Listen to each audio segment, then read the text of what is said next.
विश्व में ये पहला और एकमात्र मंदिर है जो कि पूरी तरह से ग्रेनाइट से बना हुआ है। इस मंदिर को यूनेस्को विश्व धरोहर घोषित किया गया है। भारतवर्ष में एक ही पत्थर से निर्मित नंदी जी की ये दूसरी सर्वाधिक विशाल प्रतिमा है। इसके गुम्मद की परछाई पृथ्वी पर नहीं पड़ती। एक ही मंदिर लेकिन इतनी सारी विशेषताएं जो विज्ञान और आधुनिकता के साथ साथ विश्व स्तर पर 21वीं सदी के इस नए भारत का प्रतिनिधित्व करता है। वैसे भारत में ऐसे अनेकों प्राचीन धरोहर विद्यमान हैं जिससे आज के आधुनिक विज्ञान को कई बार हार का सामना करना पड़ता है। नमस्ते, मैं कुशल पांडे, आप देख रहे हैं श्री दिशा भक्ति। सोचिए, सूरज सिर के ठीक ऊपर हो, चारों तरफ तेज रोशनी हो, लेकिन फिर भी जमीन पर आपकी कोई छाया न दिखे। क्या आप मानेंगे ऐसा सच में हो सकता है? भारत के तमिलनाडु में एक ऐसा मंदिर है जिसे लोग आज भी रहस्य मानते हैं और कुछ इसे चमत्कार कहते हैं। ये है बृहदेश्वर टेम्पल।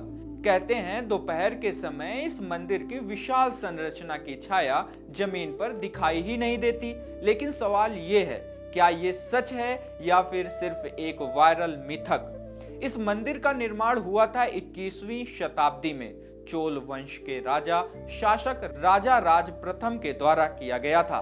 ये सिर्फ एक मंदिर नहीं बल्कि एक महान सभ्यता की इंजीनियरिंग डिग्री है। NCERT class 11th and introduction to Indian art में भी इस मंदिर के वास्तुशिल्प का उल्लेख है। इतिहासकारों के अनुसार इसका निर्माण लगभग 1003 से 1010 ईस्वी के बीच हुआ।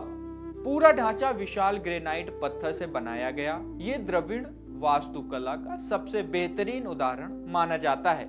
सोचिए, 1000 साल पहले ना क्रेन, ना स्टील मशीनें, ना आधुनिक टेक्नोलॉजी, फिर भी इतना विशाल मंदिर कैसे खड़ा कर दिया गया? कहा जाता है कि इस मंदिर में उस समय 1,30,000 टन से भी ज्यादा ग्रेनाइट पत्थर का इस्तेमाल हुआ था। और सबसे चौंकाने वाली बात यह है, आसपास के क्षेत्र में इतना ग्रेनाइट उपलब्ध ही नहीं था। तो फिर सवाल उठता है, इतना पत्थर आया कहां से? के नीलकंठ शास्त्री की प्रसिद्ध पुस्तक द चोल साम्राज्य के इतिहास का सबसे प्रामाणिक स्रोत माना जाता है। इस पुस्तक में तंजावुर के बृहदेश्वर मंदिर, जिसे राज राजेश्वर भी कहा गया है, शास्त्री जी ने मंदिर के बारे में निम्नलिखित प्रमुख बातें लिखी हैं। वास्तुकला की भव्यता के बारे में उन्होंने कहा, शास्त्री जी ने इसे चोल वास्तुकला की उत्कृष्ट उपलब्धि बताया है। उन्होंने मंदिर के विमान की ऊंचाई और उसकी भव्यता का विस्तार से वर्णन किया है।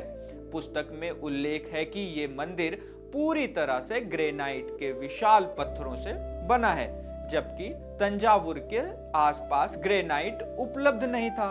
उन्होंने मंदिर के विभिन्न हिस्सों के बीच के सटीक अनुपात और स्थापत्य संतुलन की प्रशंसा की है। शास्त्री जी ने विशेष रूप से मंदिर की दीवारों पर खुदे हुए विस्तृत अभिलेखों का विश्लेषण किया है। ये अभिलेख न केवल धार्मिक कार्यों बल्कि उस समय के सामाजिक और आर्थिक जीवन की जानकारी देते हैं। उन्होंने लिखा है कि राजा राज प्रथम ने मंदिर को दिए गए सोने, चांदी और गहनों के एक एक विवरण को दीवार पर अंकित करवाया था।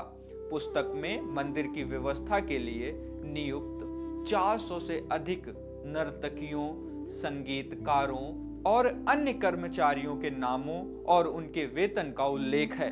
शास्त्री जी के अनुसार बृहदेश्वर मंदिर केवल एक पूजा स्थल नहीं था, बल्कि ये राज चोल की शक्ति और साम्राज्य की समृद्धि का प्रतीक था।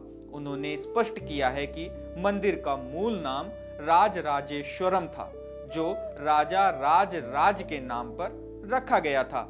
मंदिर को दक्षिण भारतीय कला, नृत्य, भारतनाट्यम और संगीत के केंद्र के रूप में वर्णित किया गया है। शास्त्री जी ने अपनी पुस्तक में इस मंदिर को दक्षिण भारतीय वास्तुकला की कसौटी कहा है। उनके अनुसार ये मंदिर चोलों की रचनात्मकता और प्रशासनिक दक्षता का सर्वोत्कृष्ट उदाहरण है। मंदिर का शिखर, जिसे विमान कहा जाता है, उसी विमान के ऊपर रखा गया एक विशाल पत्थर जिसे कुंभम कहा जाता है। इस पत्थर का वजन है लगभग 80 टन। अब सोचिए, इतने भारी पत्थर को उस ऊंचाई तक कैसे पहुंचाया गया। कुछ मान्यताओं के अनुसार 6 किलोमीटर लंबा रैंप बनाया गया था, जिससे पत्थरों को ऊपर ले जाया गया। तंजावुर के बृहदेश्वर मंदिर के शिखर के ऊपर स्थित 80 टन के विशाल पत्थर, जिसे कुंभम या शिखरम कहा जाता है, इसे ऊपर पहुंचाना प्राचीन भारतीय इंजीनियरिंग का एक अद्भुत चमत्कार माना जाता है। के नीलकंठ शास्त्री और अन्य इतिहासकारों ने इसके निर्माण के लिए निम्नलिखित संभावित तकनीकों का उल्लेख किया है। इस तकनीक का नाम है द रैंप थ्योरी। सबसे प्रचलित और स्वीकृत सिद्धांत मिट्टी के रैंप, जिसे इंक्लाइंड प्लेन भी कहते हैं। शिखर की ऊंचाई लगभग 216 फीट है। इतने भारी पत्थर को ऊपर ले जाने के लिए एक बहुत ही धीमे ढाल वाले रैंप की आवश्यकता थी। माना जाता है कि यह रैंप मंदिर से लगभग 6 किलोमीटर दूर सारेपल्लम नामक गांव से शुरू किया गया था। रैंप को बहुत कम एंगल पर बनाया गया था ताकि हाथियों और मजदूरों की मदद से पत्थर को धीरे धीरे ऊपर खींचा जा सके।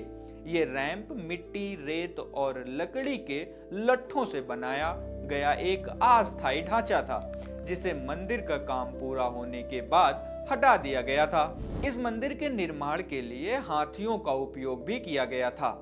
चोल सेना के पास हजारों प्रशिक्षित हाथी थे।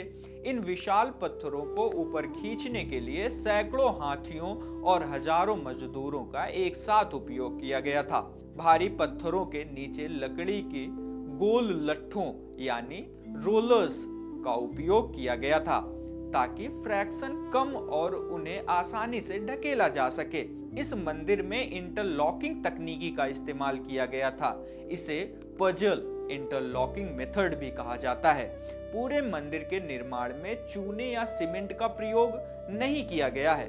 पत्थरों को इस तरह काटा गया था कि वे एक दूसरे में फिट इंटरलॉक हो जाते थे।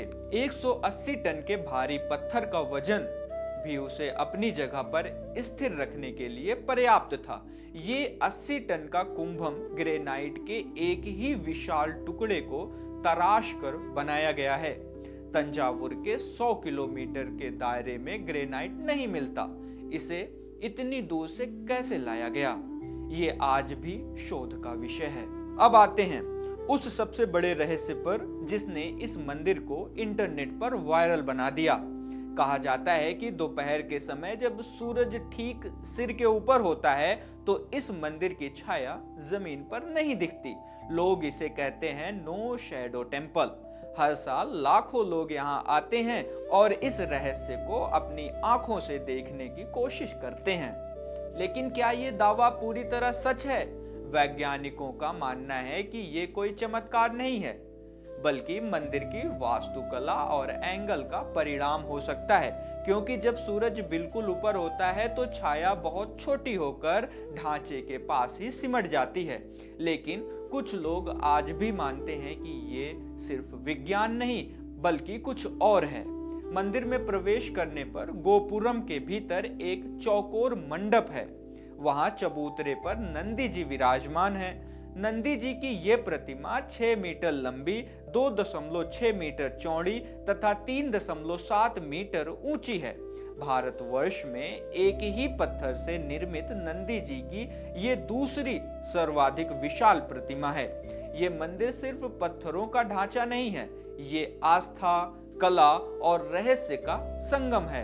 कुछ लोगों के लिए ये भगवान शिव की दिव्य शक्ति का प्रमाण है तो कुछ के लिए प्राचीन इंजीनियरिंग का चमत्कार। लेकिन सच क्या है?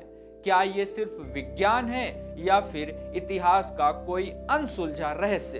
और सबसे बड़ा सवाल यही है, अगर 1000 साल पहले लोग इतना विशाल मंदिर बना सकते थे तो क्या वो तकनीक आज भी पूरी तरह समझी गई है या फिर इतिहास के पन्नों में अभी भी कुछ ऐसा छुपा है जो हमें नहीं बताया गया? ऐसी ही अद्भुत जानकारी के लिए देखते रहिए श्री दिशा भक्ति। शुक्रिया।